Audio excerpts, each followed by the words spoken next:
Hey les bambins, j'espère que vous allez bien, en tout cas moi ça va nickel. On se retrouve aujourd'hui pour la 7e journée de Ligue 1, une journée qui comporte 10 matchs comme d'habitude, qui sont les suivants: Lens contre Troyes, Paris Saint-Germain contre Brest, Marseille contre Lille qui va être très intéressant à regarder, Strasbourg contre Clermont, Ajaccio Nice, Angers contre Montpellier, Lorient Nantes, Toulouse Reims, Rennes contre Auxerre et enfin Monaco contre Lyon, le match du dimanche soir. Mais avant, n'hésitez pas à venir nous rejoindre sur le site VIP. Tout est en description, également sur l'écran. Il y a le lien, vous cliquez dessus. Également les réseaux sociaux, Telegram, Instagram et Twitter. Et également, abonnez-vous et surtout mettez un petit pouce. Ça fait plaisir à tout le monde. On attaque avec le classement. Et premier, le Paris Saint-Germain à égalité avec l'OM avec 16 points. Troisième, Lens juste derrière avec 14 unités. Quatrième, Lyon qui a perdu son match en retard en milieu de semaine à Lorient qui est avec 13 points. Leur vainqueur du mercredi soir est à égalité avec eux, avec 13 unités également. 6e Lille avec 10 points, 7e Montpellier 9 et avec 9 points également. 8e Clermont en fin de classement. 14e Reims avec 6, 15e Toulouse avec 5 points. 3 équipes sont à égalité, donc Toulouse, Nice et Brest, donc 15, 16 et 17e place. 18e Strasbourg avec 4 points, on n'avait plus l'habitude de voir les Strasbourgeois à pareille mésaventure. 19e Angers avec 2 points et enfin 20e et dernier Ajaccio avec un seul petit point. Et on attaque avec Lens contre Troyes. Les Lensois sont 3e du classement, ils sont invaincus depuis le début de la saison. Ils restent sur 3 victoires et 2 matchs nuls. Les 3 victoires étaient tout de même à Monaco, 4-1 et à domicile contre Rennes et contre Lorient. Ils ont même mis 5 buts aux Lorientais qui sont pourtant une des équipes en forme, qui viennent donc de battre Lyon mercredi. Ils sortent sur un dernier partage de points, c'était à Reims, 1 but partout, ou même à 10, ils ont réussi à remonter leur handicap. Ils vont jouer contre Troyes, qui n'est pas si mal non plus, qui reste sur 3 matchs sans défaite, 2 victoires contre Angers et surtout celle à Monaco, 4-2.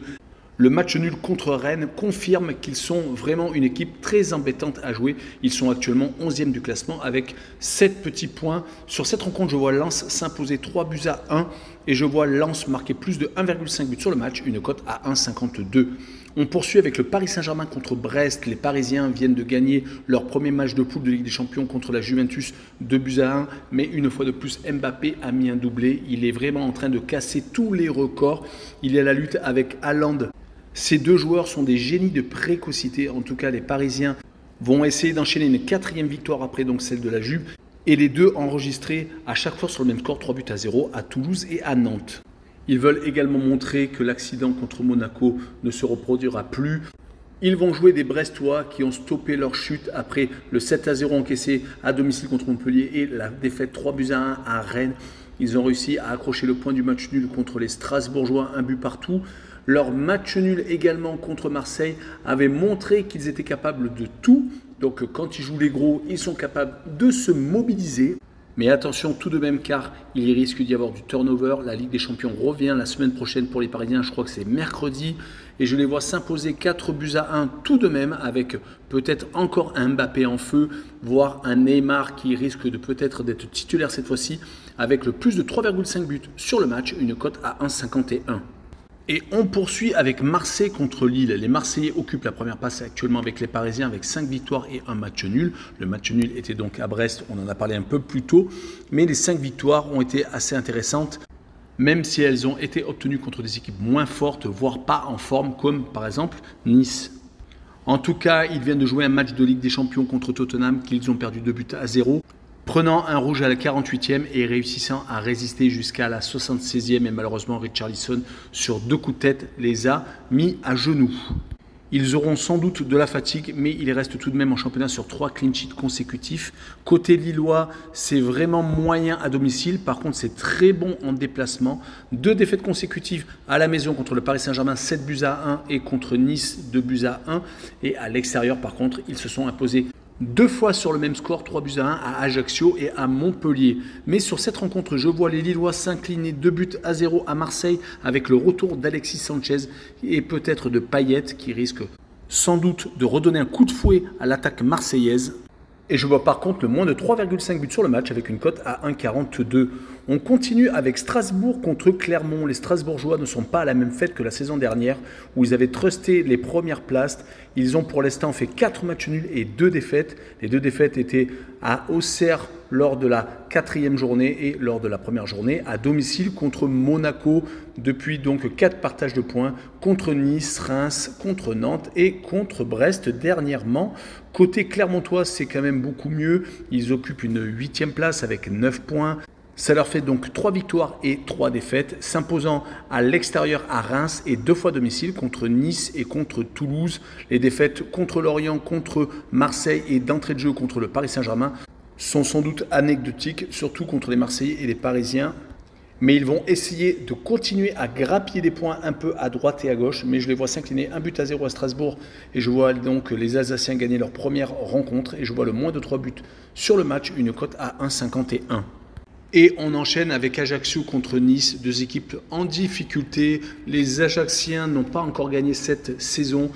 Ils ont pour l'instant un seul match nul obtenu contre Lens et 5 défaites. C'est assez compliqué, il va falloir lutter jusqu'au bout pour ne pas descendre. Côté niçois, c'est pas beaucoup mieux. Heureusement qu'ils ont réussi à s'imposer à Lille 2-1 au milieu de 2 défaites, toutes obtenues à domicile contre Marseille et contre Monaco et en plus sans marquer de but. On rappellera qu'ils jouent en Ligue Europa Conférence contre le FC Cologne, un club allemand. Mais je les vois tout de même s'imposer à Ajaccio 1-0 avec peut-être un but de Laborde, le nouvel attaquant arrivé tout fraîchement de Rennes. Et je vois le Drôme Nobet avec le pari remboursé 6 matchs nuls, une cote à 1,63. La rencontre suivante est Angers contre Montpellier. Les Angevins n'ont fait que 2 petits matchs nuls et c'était lors des 2 premières journées depuis ces 4 défaites avec quasiment tout le temps au moins 3 buts encaissés contre Brest et contre Troyes. Tout d'abord, et 4 buts pris contre Reims et 5 carrément lors de la dernière journée contre Lyon. Bernardoni vient de passer d'un club qui a été relégué à une équipe qui risque peut-être de l'être si elle ne se ressaisit pas. Elle va jouer contre Montpellier qui a 3 victoires et 3 défaites, qui s'est malheureusement incliné contre Lille lors de la dernière journée, qui avait réussi à redresser la tête avec cette grosse victoire à Brest et surtout cette victoire 2-0 à domicile contre Ajaccio. Mais ils prennent beaucoup trop de buts, encore un doublé de Jonathan David lors de la dernière réception. Ce qui fait que sur ce match-là, je les vois faire 2 buts partout et je vois les 2 équipes qui marquent avec une cote à 1,65. On continue avec Lorient contre Nantes. Les Lorientais viennent de mettre leur calendrier à jour, ce qui leur permet maintenant d'occuper la 5e place après une nouvelle victoire contre Lyon, après s'être imposés en Bretagne à Rennes lors de la première journée.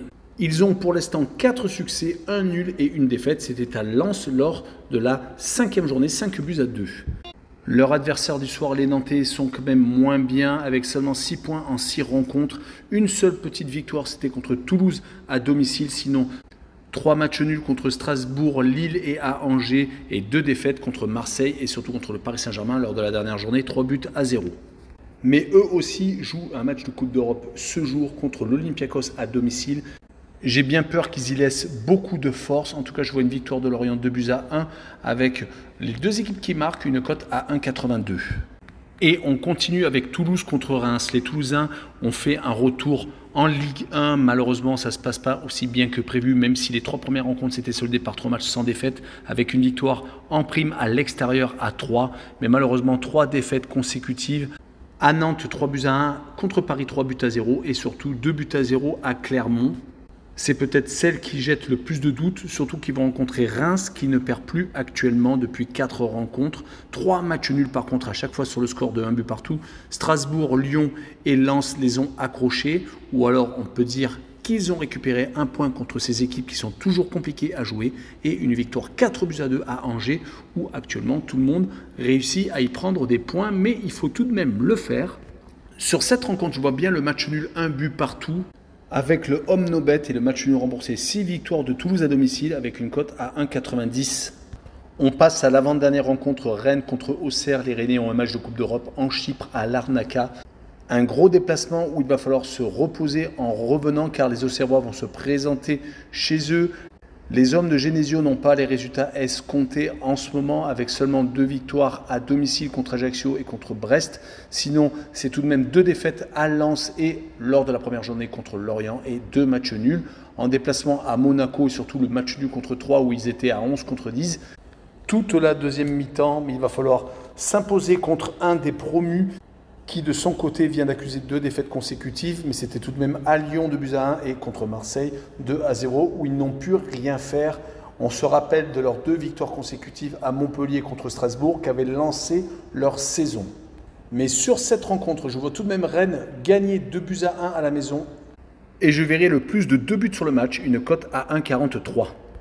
Et on finira par l'affiche du dimanche soir, Monaco contre Lyon. Les Monégasques ont un match de Coupe d'Europe à l'Étoile Rouge de Belgrade qui va être très énergivore avec un public sans doute en feu. Mais les Monégasques adorent ça. Quand on voit leur dernier déplacement, c'est là où ils ont fait leurs meilleurs résultats. On se rappelle du match nul au Paris Saint-Germain et de la victoire lors du derby azurin à Nice. Parce qu'à domicile, c'est catastrophique. Leurs 2 défaites contre Lens et contre 3, où ils ont pris 8 buts sur ces 2 rencontres, sont vraiment symptomatiques du mal-être monégasque de début de saison. Leur élimination de la Ligue des Champions en est la preuve vivante. Mais la blessure de Voland et la méforme de Ben Yedder y est marquante. Surtout qu'ils vont rencontrer Lyon qui vient de perdre son premier match à l'extérieur à Lorient lors des matchs en retard. Ils est resté sur 4 victoires et 1 nul. Les 4 victoires étaient toutes à la maison contre Ajaccio, 3 Auxerre et Angers. Il est vrai qu'ils n'ont pas encore rencontré de gros calibre. Monaco sera peut-être le premier test.